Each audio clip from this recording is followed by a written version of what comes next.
साधक भाई बहन कहते हैं कि जब माला करते हैं, कीर्तन करते हैं, तब तक तो भगवान याद आते हैं, पर दूसरे काम में लग जाने पर भगवान को भूल जाते हैं। क्या करना चाहिए? भगवान में लगन नहीं लगती, कैसे लगे? क्या करें कि केवल भगवान याद आए? चलते फिरते भगवान का नाम कैसे जपना चाहिए? उससे कैसे लाभ प्राप्त हो? हर एक श्वास में केवल और केवल भगवान याद आए, इसके लिए क्या करना चाहिए? अपने आप भजन हो, अखंड ये राम नाम की धुनी हमारे हृदय में गूंजती रहे, इसके लिए क्या उपाय करें? जप की संख्या का क्या महत्व है? ओंकार के जप का ओम ओम ओम इस प्रकार जपने से क्या लाभ होता है?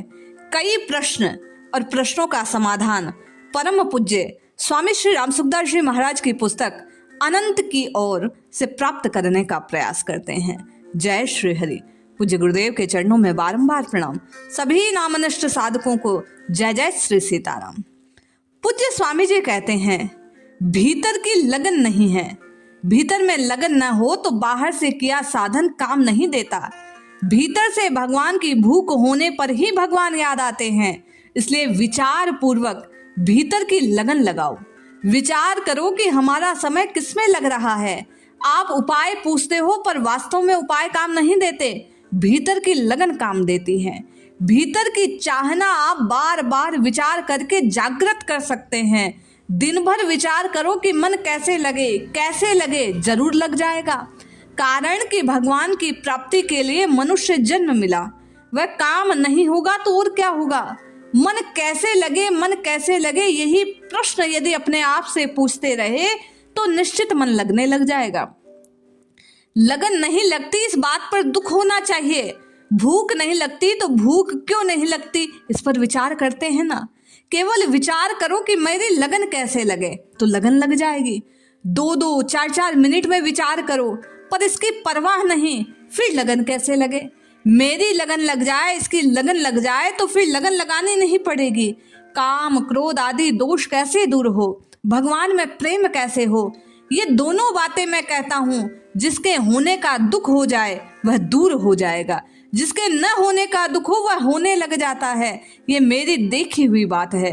पूज्य स्वामी जी कहते हैं, वर्षों तक मेरे मन में रही कि ये कैसे दूर हो। 40-50 वर्ष बीत गए, दूर नहीं हुआ, पर अंत में भगवान की कृपा से सब दूर हो गया। इससे ज्यादा और क्या कहूँ? अगर ढिलाई न हो, जोरदार दुख हो जाए तो एक दिन में दूर हो सकता है। ये सबसे बड़ी मार्मिक बात है। आपने पूछा कि अपने आप भजन कैसे हो?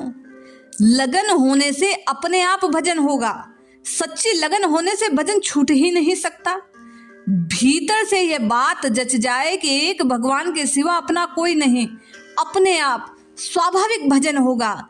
संसार को अपना मानोगे तो संसार का भजन होगा, भगवान को अपना मानोगे तो भगवान का भजन होगा। संसार में अपना कोई नहीं, इतना मान लो, भजन अपने आप चलने लगेगा। राम जी मेरे हैं, मैं राम जी का हूं, ऐसे होते ही राम राम राम राम स्वतः होने लगेगा। आप कहते हैं कोई उपाय बताओ कि सुख भी भोगे और भजन भी हो जाए, तो स्वामी जी कहते हैं ये दो बातें एक साथ चलेगी नहीं। सुख भोग की रुचि रहते परमात्मा की प्राप्ति नहीं, और परमात्मा प्राप्ति में यही तो बाधा है। आप सुख भोग की रुचि हटाते नहीं, परमात्मा की प्राप्ति होती नहीं। दोनों में एक बात होगी। कबीर मनुआ एक है, भावे जिधर लगाए। भावे हरि की भक्ति कर, भावे विषय कमाओ। दोनों काम करोगे तो जीवन चलता रहेगा। शुभ काम भी होंगे, अशुभ काम भी होंगे, सर्वथा छुटकारा नहीं होगा। भोगों में रुचि होगी तो मन भोगों की तरफ जाएगा, साधन बढ़ेगा नहीं, उससे भजन होगा नहीं। भोगों की रुचि तंग करती रहेगी। इसलिए मुझे और आपको पूज्य स्वामी जी के कहे अनुसार निरंतर भजन करने के लिए प्रयास करना चाहिए। केवल और केवल प्रभु को अपना जानकर, अपने को प्रभु का जानकर। साधक भाई ने जिज्ञासा रखी कि हमारी भगवान में आस्था भी है, चलते फिरते नाम भी लेते हैं, लेकिन संध्या करते हैं या ध्यान करते हैं तो बीच बीच में भगवान का स्वरूप अटक भटक जाता है। क्या करना चाहिए? पूज्य स्वामी जी कहते हैं, भगवान से प्रार्थना करो कि हे नाथ, मैं आपको भूलूं नहीं।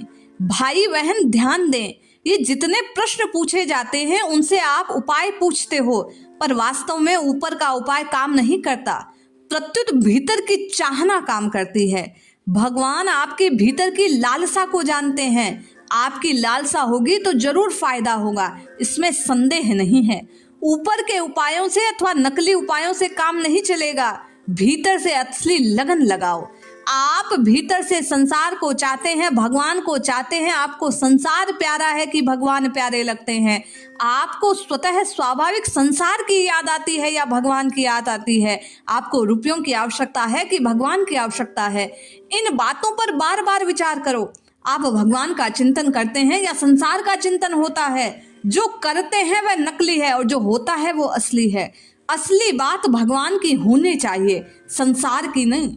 भीतर से भगवान की लालसा है तो भगवान का चिंतन अवश्य होगा। अगर भीतर से संसार की लालसा है तो भले ही भगवान का चिंतन होगा, भगवान का चिंतन चलेगा नहीं, संसार का चिंतन ही स्वतः चलेगा। इसलिए आपको और मुझे भगवान को बार बार बार बार प्रयास पूर्वक याद करना चाहिए, तो निश्चित लाभ होगा। अक्सर साधकों की ये जिज्ञासा होती है कि भगवान नाम जप में संख्या की प्रधानता है या ध्यान की। इस बात का समाधान करते हुए परम पूज्य स्वामी जी कहते हैं कि ध्यान की प्रधानता है। संख्या की बात इसलिए कहते हैं कि नाम जप कम न हो जाए। ध्यान की अपेक्षा भी हृदय से भाव की प्रधानता है।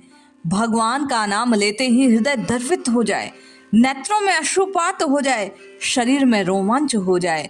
गोस्वामी जी दोहावली में कहते हैं, हिये फाटहु फूटहु नयन, जरहु सुतन के ही काम, द्रव्य न स्त्र में ही पुल कहीं नहीं, तुलसी सुमिरत राम। भगवान राम का स्मरण करके जो हृदय पिघल नहीं जाते, वे हृदय फट जाए। जिन आंखों से प्रेम के आंसू नहीं बहते, वे आंखें फूट जाए। जिस शरीर में रोमांच नहीं होता, वह शरीर जल जाए। गोस्वामी जी की ये बात इस बात को प्रकट करती है। स्वामी जी कहते हैं कि वास्तव में प्रेम की प्रधानता है। भगवान का नाम मीठा लगे, प्यारा लगे तो संख्या अपने आप बनने लगती है। हरे राम महामंत्र में राम कृष्ण हरि तीनों का नाम आते हैं। तो साधक की जिज्ञासा है कि ध्यान किसका करें? स्वामी जी कहते हैं विष्णु भगवान का ध्यान करो। राम कृष्ण खास विष्णु भगवान के ही स्वरूप हैं, उन्हीं के अवतार हैं। आप चाहे जिसका नाम लो, आप चाहे जिसका ध्यान करो, एक इष्ट में आपकी ध्यान होनी चाहिए, आपका नाम एक होना चाहिए। निश्चय उससे लाभ होता है। जय श्री हरि।